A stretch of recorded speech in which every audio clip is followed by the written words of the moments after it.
Welcome to back my channel. मैं हाजिर हूँ नए अपडेट के साथ में। सभी भाई बहनों को राधे राधे, हर हर महादेव। मेरी यूट्यूब फैमिली कैसी है? आई होप अच्छी होगी, मस्त होगी, स्वस्थ होगी और हमारी वीडियो भी मस्त होगी।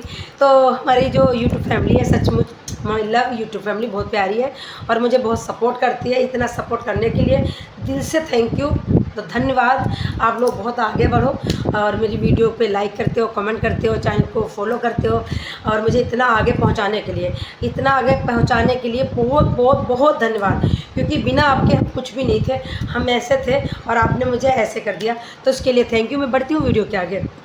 तो नाजिया खान ने क्या कहा सीमा हैदर के बारे में सब कुछ मैं बताने वाली हूँ, विस्तार से समझाने वाली हूँ। तो वीडियो को बिना स्किप किए देखिएगा, पूरा वॉच करके वीडियो को शेयर भी कीजिएगा, अपने दोस्तों में शेयर कीजिएगा कि आखिरकार सीमा हैदर की सच्चाई क्या है। तो पहली बात तो नाजिया खान ने मांगी है सीमा हैदर की जो बच्ची है भारती मीना, उसका डीएनए होना चाहिए। वो बच्चा आखिरकार किसका है? क्योंकि सीमा हैदर को क्या बच्चे के ऊपर सभी भारतीयों को शक है कि सीमा अगर प्यार करती सचिन को तो सचिन से खाना नहीं बनवाती। एक नौकर, महज एक नौकर के तरीके से उसको ट्रीट करती है सीमा हैदर। बाहर से राशन लाना, घर में झाड़ू लगाना, कपड़े धोना बच्चों के और खाना बनाना, और उसको फिर वीडियो से ये सारा कुछ जलाना, उसको टॉर्चर करना, उसको ट्रेनिंग देना। आखिरकार ये कौन सा प्यार है? ये कोई प्यार नहीं है। जो अंधभक्त हैं सीमा हैदर को सपोर्ट करते हैं, कहते हैं कि वो प्यार में आई है। तो अगर आपकी पत्नी आपको प्यार करती है तो क्या वो बीड़ी या सिगरेट से यहाँ पे जलाती है? नहीं जलाती है ना।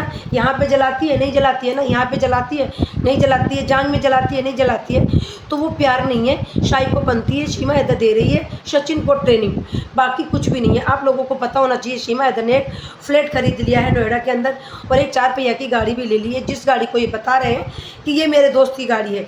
क्योंकि जब सीमा हैदर आई थी तब तो इसका दोस्त का गाड़ी नहीं देता था और रघुपुरा में इतना कोई अमीर नहीं है जो इसके दोस्त चरसी गंजेड़ी नशेड़ी के दोस्त कैसे होंगे आप समझ सकते हो। मुझे ज़्यादा यहाँ कहने की ज़रूरत नहीं है। तो कोई इसके दोस्त के पास गाड़ी नहीं है, बल्कि बाइक भी इसकी मांग के ले जाते हैं। पहले ये गाड़ी लेता है, बाइक लेता है, फिर बुलेट लेता है, फिर 4 पहिए की गाड़ी भी ले लेता है, घर भी बना लेता है और फ्लैट भी ले लेता है। क्यों? क्योंकि इसको पाकिस्तान से फंडिंग आ रही है जासूसी करने की, इसको पैसा मिल रहा है सीमा हैदर को, उससे ये सारा कुछ कर पा रहे हैं। और अब फंडिंग बंद हो गई है। मैं हर वीडियो में बताती हूँ, बताती रहूँगी, क्योंकि ताकि आपको सारा कुछ क्लियर होता रहे हर वीडियो में। क्योंकि सरकार ने बंद कर दिया है कि बाहर से कोई फंडिंग नहीं आ सकती मेरे भारत में। तो अब फंडिंग बाहर से आएगी नहीं, तो सीमा हैदर की अर्निंग कम हो चुकी है। यूट्यूब से इतना कमा नहीं पाएगी, इतना खर्चा नहीं कर पाएगी, उसमें व्यूज भी आना बंद हो गया। तो इन लोगों का रो के बुरा हाल है, एक परेशान है। बच्चों को भी यूज कर रहे हैं। भारती मीना भी गायब हो चुकी है, आखिरकार वो कहाँ है? और नाजिया खान ने क्यों मांगा है बच्चे भारती मीना का डीएनए, सब कुछ दिखाने वाली हूँ एक क्लिप के अंदर, तो बने रहिएगा। दिखाती हूँ छोटी सी एक क्लिप।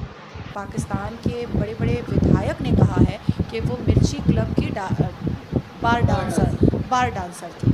लेकिन अगर कोई बार डांसर थी और अगर वो अपने जिस्म का सौदा उस वक्त करती थी, तो उस वक्त भी एक मेंटालिटी देखी जाती है कि कोई बहुत अग्रेशन में किसी प्रॉस को यूज़ करता है तो सिगरेट से जला देता है या मारता पीटता भी है, तो वो एक एंटरटेनमेंट के लिए मारपीट होती है। लेकिन जिस हिसाब के गट्स सीमा गुलाम हैदर के शरीर पर देखे जाते हैं वो किसी ट्रेनिंग का है। और क्योंकि पाकिस्तान हनी ट्रैप के लिए बहुत ज़्यादा फेमस है, और तो इसलिए शक की सुई हटती नहीं है। तीसरी बात मैं कानूनी तरीके से बताना चाहूँगी कि बहुत सारी ऐसी लड़कियां हैं जो पाकिस्तान की हैं और भारत में ब्याही गई हैं, लेकिन उनको यहाँ सिटीज़नशिप मिल गया है। ये तो ऐसा तो नहीं हुआ है। उनको वीज़ा की फ्लेक्सिबिलिटी मिली है कि क्योंकि आपका बच्चा यहाँ का है तो इसलिए आप प्रत्येक साल आकर के अपने बच्चों से मिल सकते हैं। और ऐसे कई जजमेंट्स मैंने निकाले हैं। सीमा गुलाम हैदर की बच्ची का डीएनए टेस्ट करने के लिए भी मैंने एक पिटिशन रेडी किया है, जिसको मैं पहले राष्ट्रपति को देना चाह रही हूँ और राष्ट्रपति के बाद फिर मैं उस पर कानूनी प्रक्रिया करूँगी। क्योंकि मुझे पहले डीएनए टेस्ट करवाना है। अगर वो बच्ची सीमा की निकल रही है तो जाहिर सी बात है कि वीज़ा की फ्लेक्सिबिलिटी के लिए मैं खुद बोलूँगी। लेकिन अगर वो बच्ची सीमा की नहीं है तो सरकार की आंख में धूल झोंकने का काम, पुलिस प्रशासन की आंखों में धूल झोंकने का काम, देश के कानून की आंखों में धूल झोंकने का काम जो सीमा ने किया है, पहले उसको जेल खटवाएंगे, उसके बाद फिर आप मौका दे रही है ना सरकार धूल झोंकने का, क्यों नहीं भेज रही वापस? सरकार फैसला सुनाए कि भाई वापस जाइए, हमारा देश आप नहीं रह सकते, क्यों नहीं बोल रही सरकार? हमने तो मौका प्रखर होकर के राहुल बाबा को भी दे रखा है कि आप पाकिस्तानी प्रवक्ता बन जाइए। हमने तो मौका दे रखा है कि आप पाकिस्तानी प्रवक्ता बन जाइए।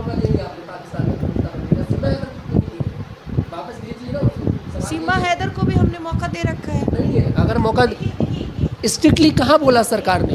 एक बाजारू औरत अपनी हरकतों से बताती है कि वो एक एलीट फैमिली से है या वो एक कैसी फैमिली से आती है। जो पुलिस प्रशासन उसको देखने के लिए, उसके ऊपर निगाह रखने के लिए रखा गया था, उस पुलिस प्रशासन को उसने प्रोटोकॉल से किया था। आज सीमा को अगर ऐसा लगता है कि वो बड़े आराम से रह रही है, आप सोचो कि एक औरत सालों से एक कमरे में बंद है, वो बिना परमिशन के घर के बाहर भी नहीं निकल सकती है, तो वो तो एक जानवर की तरह पिंजरे में कैद है। कुछ तो है ना वो। ऐसा क्यों आपको लग रहा है? नाचना गाना खुश होता है, ये तो वो तो हो सकता है कि वो नाचना गाना मिर्ची क्लब में भी दुख में ही करती होगी। भारत के लिए रिस्की है, मेरा सवाल फिर से वही है, भारत के लिए बहुत रिस्क है सीमा हैदर। रिस्की है, बिल्कुल रिस्की है, 100 पे 2000% रिस्की है, but law always take its own course. हम अपने तरीके से और कानून। तो आप लोगों ने देखी नाजिया खान की बातें सुनी, क्लिप देखी। अब इसमें आप लोग ये कहोगे, मोमिन मलिक सर भी तो यही कह रहे थे, मोमिन मलिक भी तो बड़े बड़े दावा कर रहे थे कि मैंने बच्चों को ऑर्डर करवा दिए हैं, सरकार की कस्टडी में रहेंगे, गुलाम हैदर को मिल जाएंगे, बच्चे अगर मैं चाहूँ तो मैं ले सकता हूँ, और बहुत बड़ी बड़ी बातें डींगे छोड़ रहे थे मोमिन मलिक सर। तो देखो, मोमिन मलिक सर की बात अलग है क्योंकि उनका एक चैनल भी था। नाजिया खान अपने चैनल पे कोई वीडियो ऐसी नहीं डालती हैं। नाजिया खान का जो कोई इंटरव्यू लेता है तब वो बताती हैं, इसलिए मैं नाजिया खान से पूरा सपोर्ट करती हूँ और पूरा मैं सहमत हूँ, वो सही बोल रही हैं, बिल्कुल गलत नहीं बोल रही हैं। और वो कहती हैं कि ऐसी महिला का यहाँ कोई काम नहीं है जो यहाँ 4 बच्चे लेके आती है, नागरिकता के चक्कर में एक बच्चा पैदा करती है। वो बच्चा किसका है यही नहीं पता है, तो हम तो उसका डीएनए करवाएंगे बच्चे का, और तभी हम मानेंगे कि सीमा हैदर की ये बेटी है। अगर डीएनए किसी और का होता है और किसी और पुरुष का निकलता है तो भाई बच्चा इसके मतलब इन्होंने अफोर्ड किया है, किसी से इन्होंने गोद लिया है। और अगर इतना बड़ा झोल है, इतना बड़ा चकमा दिया है सरकार को, तो क्यों दिया है? अगर हमारे भारत सरकार को गुमराह किया है तो क्यों किया है? जबकि सीमा हैदर को अच्छे तरीके से पता है कि इसको नागरिकता नहीं मिलेगी, कोई चांस नहीं, कोई मतलब ही नहीं, बंद हो चुकी है। अब अमेरिका चली जाओ, अमेरिका में पति बना लो, शादी कर लो, बच्चा पैदा कर लो, आपको नागरिकता नहीं मिलेगी। मर जाओगी, सड़ जाओगी, पर नागरिकता नहीं मिलेगी। आपके बच्चों को मिलेगी क्योंकि बच्चों का जो पिता है वो अमेरिका का है। ऐसे ही मेरे भारत में वही सब कुछ लागू हो चुका है। अगर आपके यहाँ पे कोई भी कहीं की महिला आती है तो उस महिला को छोड़ के नागरिकता उसके बच्चों को मिलेगी, क्योंकि उसका जो बच्चों का पिता है वो भारत का है, तो भारत की नागरिकता सिर्फ बच्चे को मिलेगी। तो इसलिए नाजिया खान ने और बहुत सारे सुप्रीम कोर्ट के वकीलों ने इस पे आवाज़ उठाई है कि सीमा हैदर की जो बच्ची है उसका डीएनए किया जाए। आखिरकार वो बच्ची किसकी है? भारत को क्यों गुमराह कर रहे हैं, क्यों ये झूठ बोल रहे हैं? सीमा हैदर जब 4 बच्चे अपने लेके आई थी तो आखिर 5वें बच्चे की क्या ही ज़रूरत पड़ी?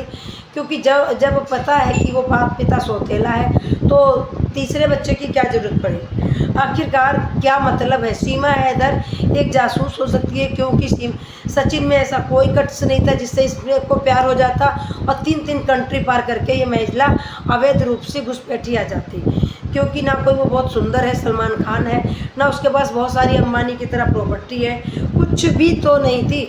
जबकि सचिन जब सीमा आई थी तो सचिन बिल्कुल भी गंदी सी शक्ल का, काला काला सा, यहाँ दाग, कुछ भी नहीं था, घर में भी नहीं था, एक पंखा तक नहीं था जिस समय सीमा हैदर आई थी।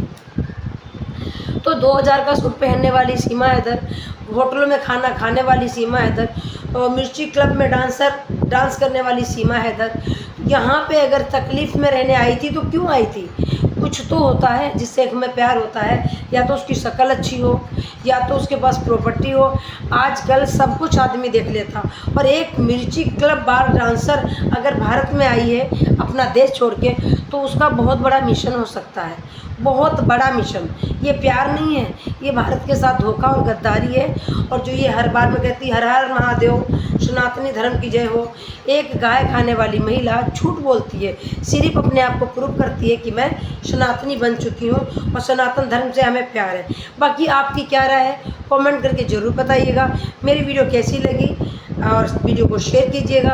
और अगर मेरे चैनल पे पहली बार विजिट कर रहे हो तो प्लीज़ चैनल को ज़रूर सब्सक्राइब करके जाइएगा। कोई पैसा नहीं लगेगा, आपका कोई खर्चा नहीं होगा, बस सब्सक्राइब की बटन को टच करना है, सब्सक्राइब हो जाएगा। और लाइक करके, कमेंट करके शेयर कर दीजिएगा। आपकी एक लाइक से हमें मोटिवेशन मिलता है। सभी को राधे राधे, हर हर महादेव। जिन्होंने लाइक सब्सक्राइब किया उसको दिल से थैंक यू, धन्यवाद। और खुल के सपोर्ट है। अगर किसी का छोटा चैनल है तो हमें कमेंट करें, मैं उसको सपोर्ट भी करूँगी और उसके जो वीडियो होगी अपने कम्युनिटी गाइडलाइन में भी लगाऊंगी। सभी को राधे राधे, हर हर महादेव।